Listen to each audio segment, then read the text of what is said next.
Hi, I'm Dave Corsi of the Metro Real Estate Investors Association, or MREIA for short. Do you think negotiation is all about buying low and selling high? Let me give you an example of a property I purchased where we did not buy low and sell high. Instead, we paid high and kept it.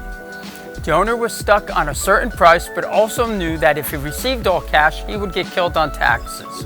He therefore was receptive to seller financing with 10% down. Long story short, we created a deal, we paid full price, the seller held a mortgage that was amortized over 10 years. The result, the seller received his full asking price, received a higher interest rate than his bank was paying, and used installment-style tax treatment to minimize taxes.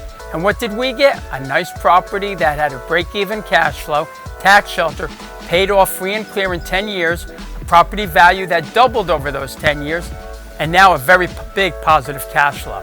So in this case, wouldn't you agree that terms are more important than price? These kind of deals are not difficult to do if you know where to look and how to negotiate them. So join us on July 27th for successful negotiation techniques for real estate investors. The hands-on workshop will be between 9 and 4 at the APA Hotel in Iselin, New Jersey, just off the Garden State Parkway. Thank you, and to learn more, please visit us at www.mreia.com. Thank you, and hope to see you there.